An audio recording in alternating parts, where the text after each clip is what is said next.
Bismillahirrahmanirrahim. Assalamualaikum warahmatullahi wabarakatuh.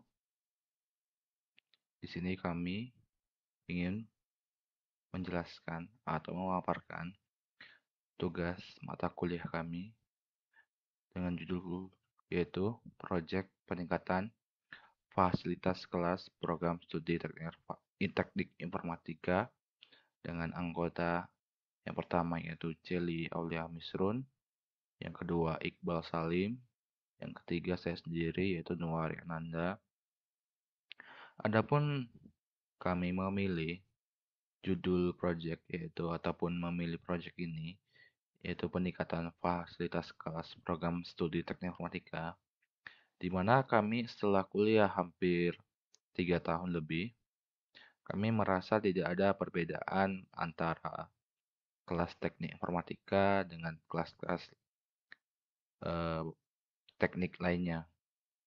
Yang kenyataannya jurusan kami memiliki UKT yang paling tinggi, tapi kami tidak merasa mendapatkan fasilitas yang memadai. Maka dari itu tergeraklah kami untuk berpikir bagaimana membuat kelas yang lebih kondusif, yang lebih baik untuk meningkatkan prestasi ataupun akademis bagi mahasiswa yang belajar di situ. Hanya itu ada latar belakang kami memilih project ini. Sekilas untuk projectnya yaitu kami ingin membuat kelas yang bisa bersaing di tingkat nasional maupun internasional dan akan mendapatkan akreditasi A, di mana kelas ini dilengkapi dengan full komputer, full internet, kecepatan tinggi. Jadi tidak ada problem mahasiswa yang memiliki laptopnya kentang gitu. Padahal UKT-nya udah bayar mahal ya kan. Oke, cukup itu pembukaan dari saya. Yang selanjutnya akan dijelaskan oleh teman saya.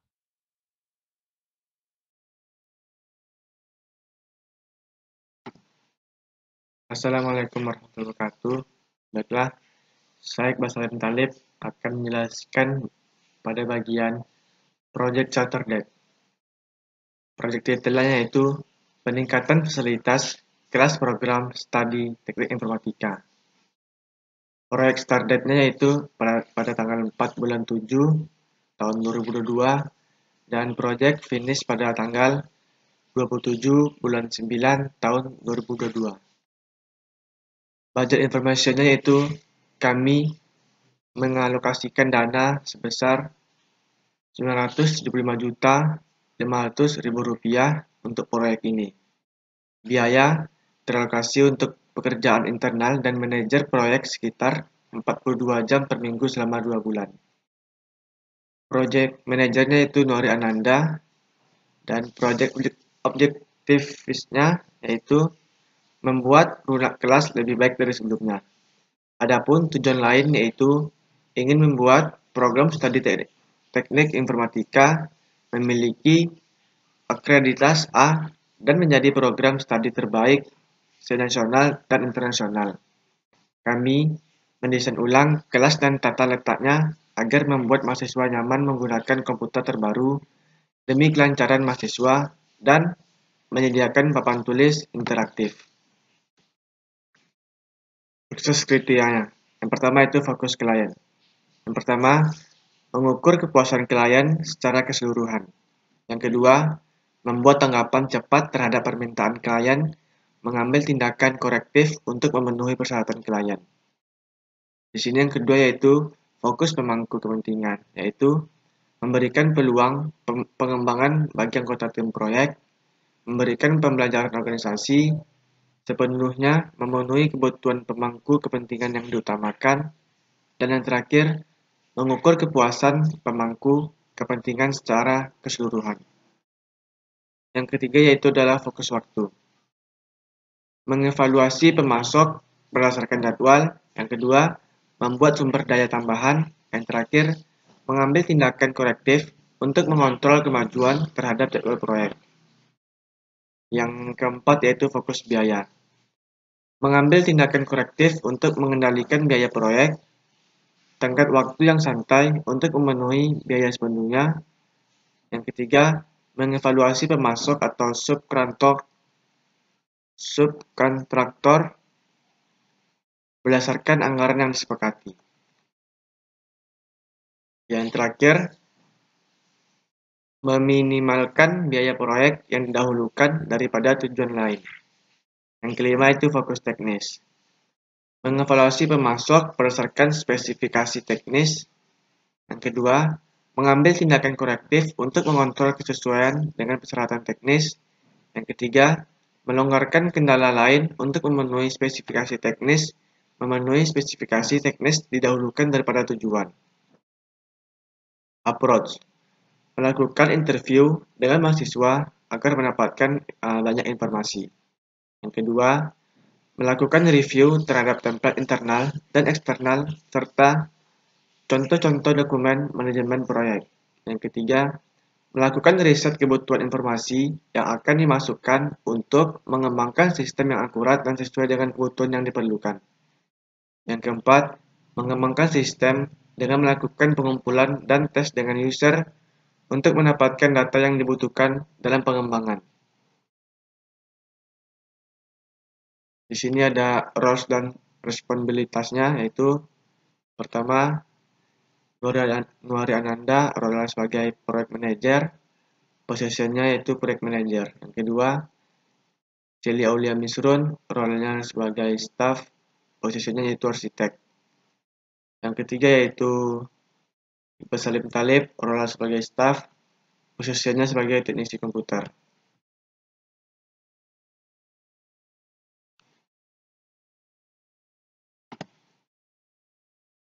Selanjutnya yaitu kick off meeting date. Project name-nya itu peningkatan fasilitas kelas program studi teknik informatika.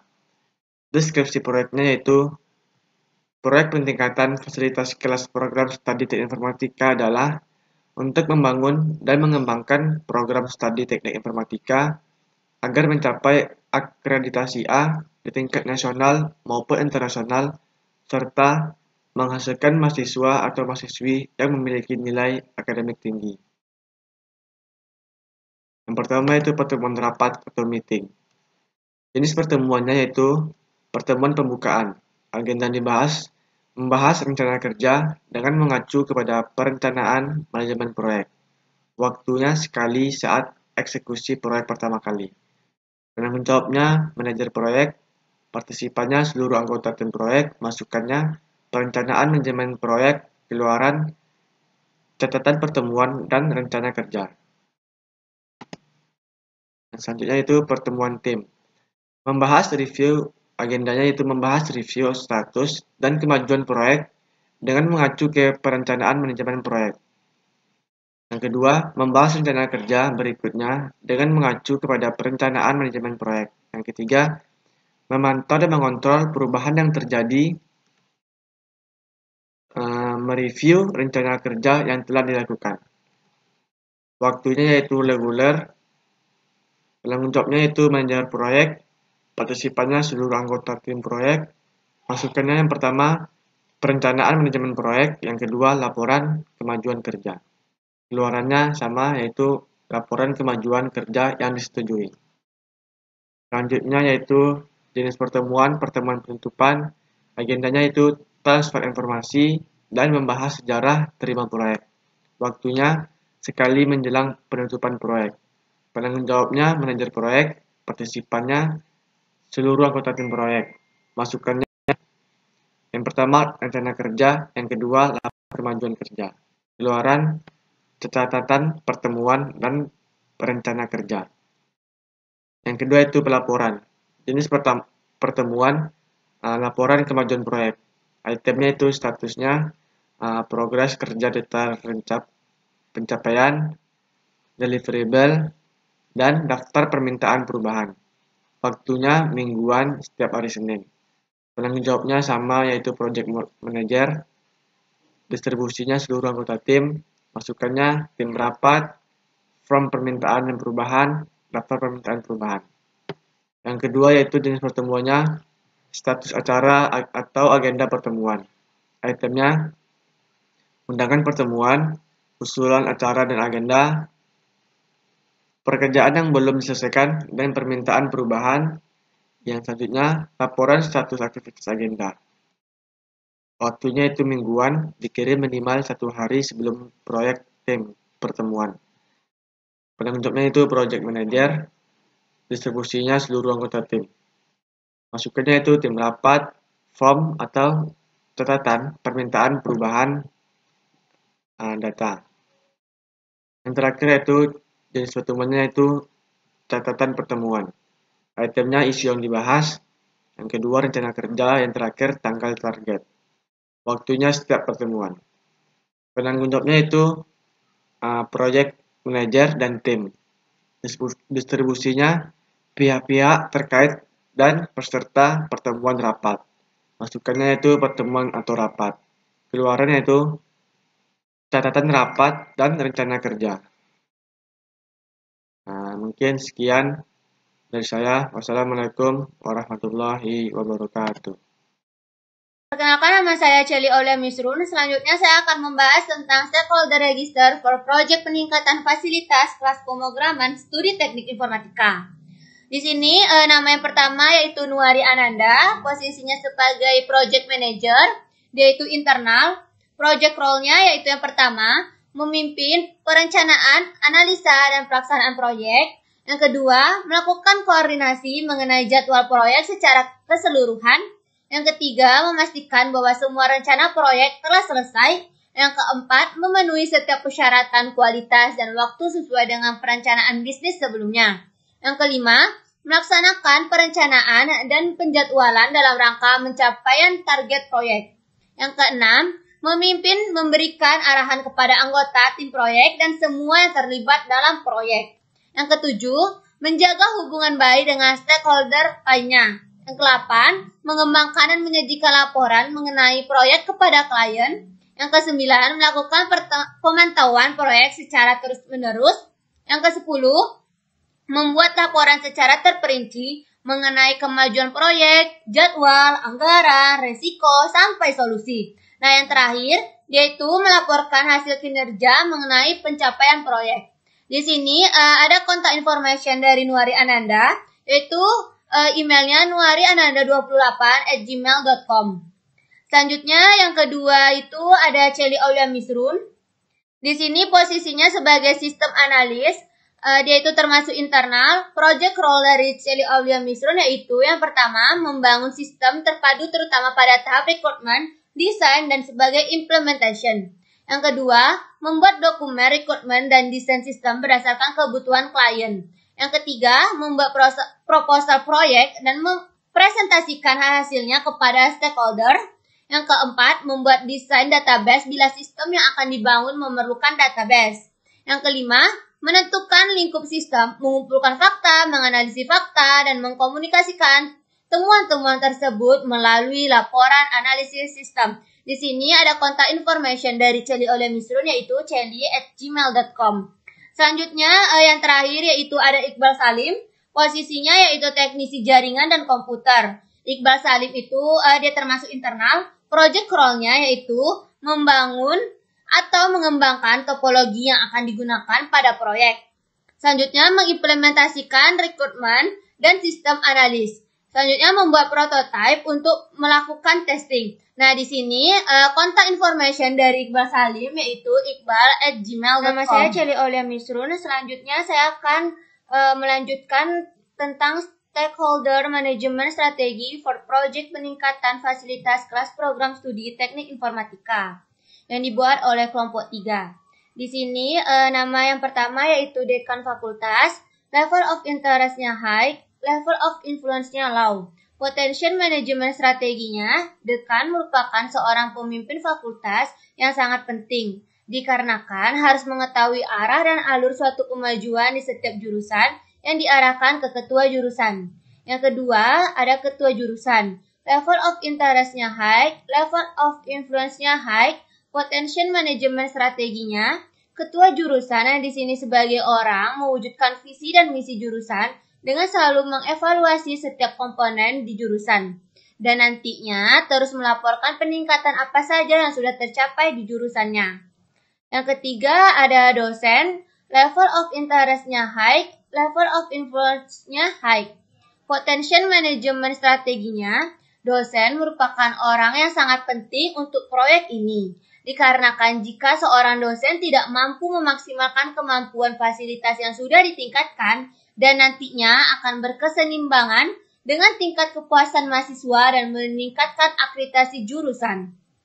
Yang keempat yaitu ada mahasiswa. Level of interest-nya high, level of influence-nya low, dan potential management strategi dari mahasiswa sebagai pengguna fasilitas yang sudah ditingkatkan. Dan nantinya ketika mahasiswa tersebut mendapatkan prestasi atau lulus tepat waktu karena peningkatan fasilitas akan membuat akreditasi jurusan naik.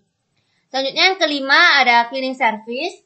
Level of interest-nya high, level of influence-nya low, dan potential management strategi cleaning service berperan sebagai pembersih ruangan kelas yang telah dipakai sekaligus merawat fasilitas yang akan membuat ruangan layak digunakan bagi mahasiswa dan dosen. Selanjutnya yang keenam, peran masing-masing stakeholder yang keenam yaitu project manager. Level of interest-nya high, level of influence-nya high, potential management strateginya yang pertama, dia itu memimpin perencanaan, analisa, dan pelaksanaan proyek. Yang kedua, melakukan koordinasi mengenai jadwal proyek secara keseluruhan. Yang ketiga, memastikan bahwa semua rencana proyek telah selesai. Yang keempat, memenuhi setiap persyaratan kualitas dan waktu sesuai dengan perencanaan bisnis sebelumnya. Yang kelima, melakukan pemantauan proyek secara terus-menerus. Yang keenam, membuat laporan secara terperinci mengenai kemajuan proyek, jadwal, anggaran, risiko, sampai solusi. Nah, yang ketujuh, melaporkan hasil kinerja mengenai pencapaian proyek. Selanjutnya, ada data analis, level of interest-nya high, level of influence-nya high, potential management strateginya yang pertama, membangun atau mengembangkan software terutama pada tahap requirement, design, dan sebagai dalam tahap construction dan implementation. Yang kedua, membuat dokumen requirement dan desain software berdasarkan proses bisnis customer atau klien. Yang ketiga, membuat proposal proyek dan mempresentasikan hasilnya kepada stakeholder atau klien. Yang keempat, membuat desain database bila aplikasinya akan dibangun memerlukan database. Yang kelima, membangun atau mengembangkan framework atau library untuk digunakan dalam pengembangan software untuk pemrograman. Yang keenam, menentukan lingkup sistem, mengumpulkan fakta, menganalisa fakta, dan mengkomunikasikan temuan-temuan tersebut melalui laporan analisis sistem. Selanjutnya ada desainer. Level of interest dari desainer itu high, level of influence-nya high. Potential management strateginya, yang pertama, mendesain kelas agar menarik dan serasi secara visual dan user-friendly. Yang kedua, mendesain tata letak ruangan. Yang ketiga, membuat desain awal sesuai hasil analisa. Yang keempat, membuat desain yang detail. Desain yang detail menggambarkan bagaimana ruangan yang diusulkan mampu memberikan kapasitas yang digambarkan secara umum dalam desain awal. Yang kelima, menulis laporan sesuai pekerjaan dalam desain awal dan desain yang detail akan dikemas dalam laporan yang terperinci.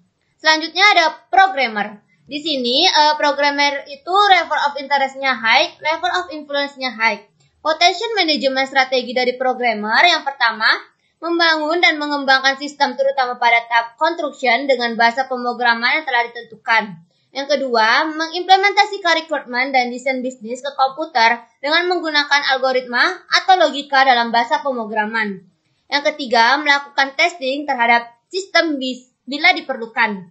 Selanjutnya ada keuangan. Di sini level of interest-nya high, level of influence-nya low, potential management strateginya. Yang pertama, yaitu membuat laporan keuangan atau laporan kas bank proyek dan lainnya.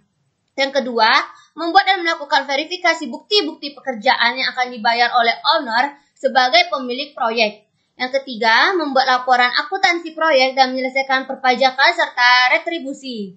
Yang keempat, memelihara bukti-bukti kerja subbagian administrasi proyek serta data-data proyek. Yang kelima, membantu proyek manajer terutama dalam hal keuangan dan sumber daya manusia sehingga kegiatan pelaksanaan proyek dapat berjalan dengan baik. Selanjutnya ada instruktur. Di sini level of interest dari instruktur itu low, sedangkan level of influence-nya high. Terus potential management strategi dari instruktur yang pertama memberikan pelatihan, mengajar, membekali, dan melaksanakan uji coba sistem yang dibuat. Selanjutnya ada teknisi. Level of interest dari teknisi high, level of influence-nya high. Potential management strateginya yang pertama mengembangkan dan menerapkan rencana perawatan mekanis untuk mencegah kerusakan peralatan yang mahal. Yang kedua, mendokumentasikan proses dan melakukan percetakan servis mekanik. Yang ketiga, memasang dan melakukan tes diagnosa pada sistem mekanik. Yang keempat, mengimplementasikan requirement dan desain bisnis ke dalam proyek. Yang kelima, menulis laporan kerja.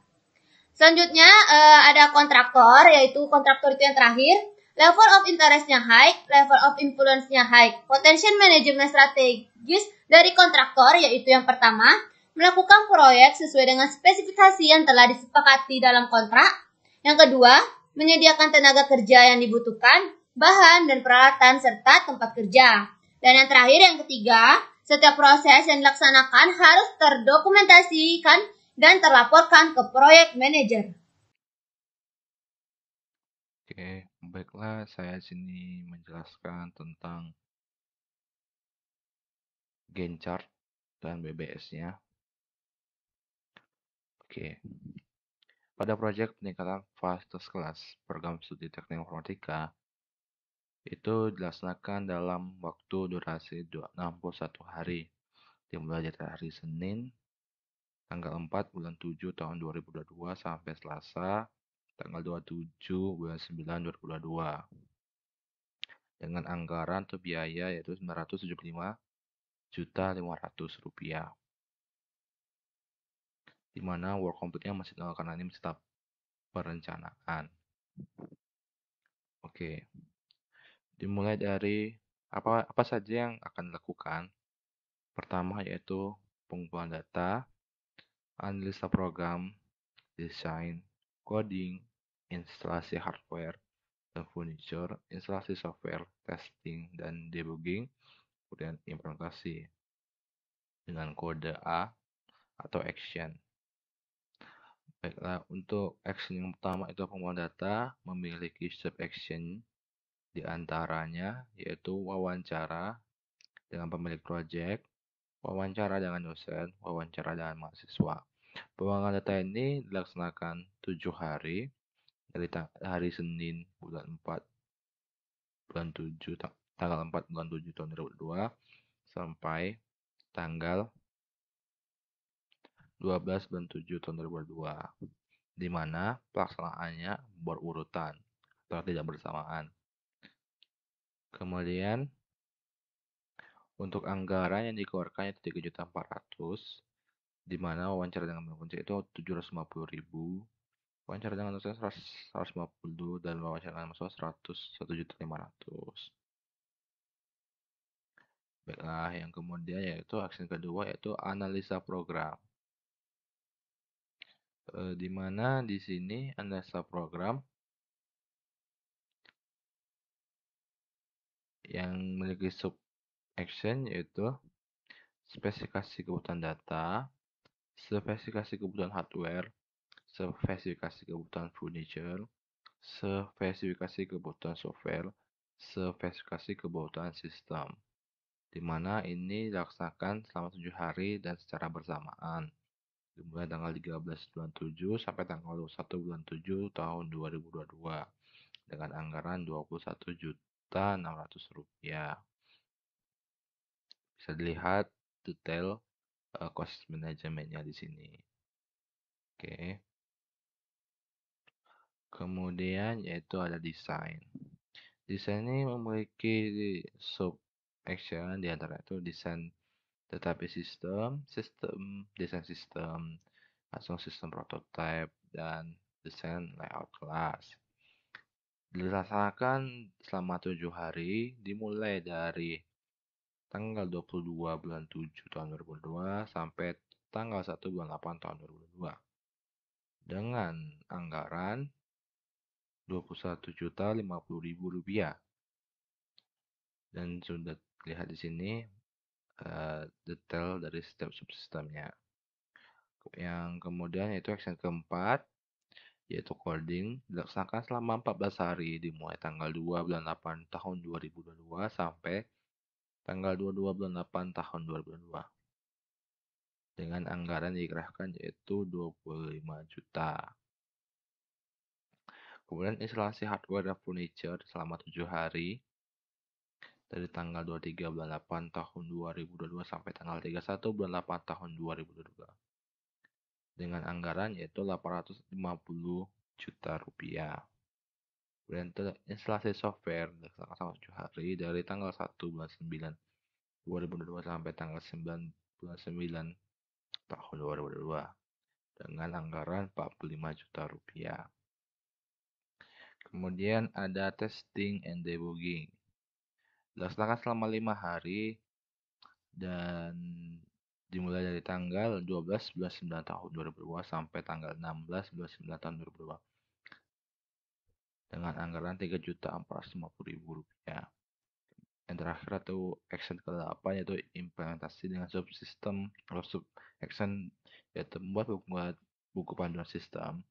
Dilakukan selama 4 hari dan training selama 3 hari. Di mana implementasi ini dilaksanakan selama 7 hari dimulai tanggal 19 bulan 9 tahun 2022 sampai tanggal 27 bulan 9 tahun 2022 dengan anggaran 6 juta rupiah.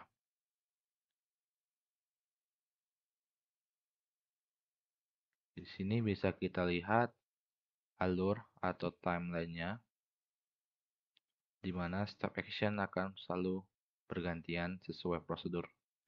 Jadi menunjang bisa mudah mengecek apakah prosedur ini sudah selesai atau belum. Dan sini sudah dibuatkan cost manajemennya, sudah dihitung berdasarkan kebutuhan dan aspek dari proyek ini. Oke, saya ucapkan terima kasih. Baiklah, di sini saya menjelaskan tentang quality management dengan diagram fishbone, di mana arahnya dari problem ke step 1, ke step 2, ke step 3 sampai proyek sukses. Di mana materialnya itu adalah laptop dan printer, targetnya itu mahasiswa dan akar jasa pada step pertama. Kemudian step kedua yaitu proses, di mana ada interview dan analisa. Kemudian ada action yaitu adalah tim dan stakeholdernya. Kemudian ke step ketiga yaitu adalah lakukan apa aja yaitu coding dan testing. Kemudian problemnya apa aja yaitu human error, kesalahan instalasi, hingga sampai ke project sukses. Kemudian project source management. Manajer proyek harus memperlakukan orang dengan penuh pertimbangan dan rasa hormat, di mana ini akan menimbulkan kesan untuk memenuhi kewajibannya secara sempurna dan sukarela dan ikhlas. Kemudian yaitu pahami apa yang memotivasi mereka. Sebagai project manager, tentunya harus memahami latar belakang mereka melakukan pekerjaan ini. Apakah demi memenuhi nafkah keluarga atau memenuhi kebutuhan pribadi. Sehingga kita harus bisa memperlakukan mereka sesuai dengan apa yang memotivasi mereka. Berhati-hati dan berbicara dengan mereka atau dengan para bawahan atau stakeholder. Karena emosional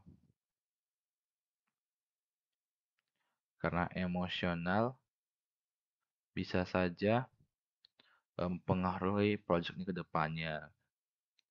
Kemudian itu fokus tujuan dan Anda untuk mengaktifkan tim proyek, anggota untuk memberikan karya terbaik mereka.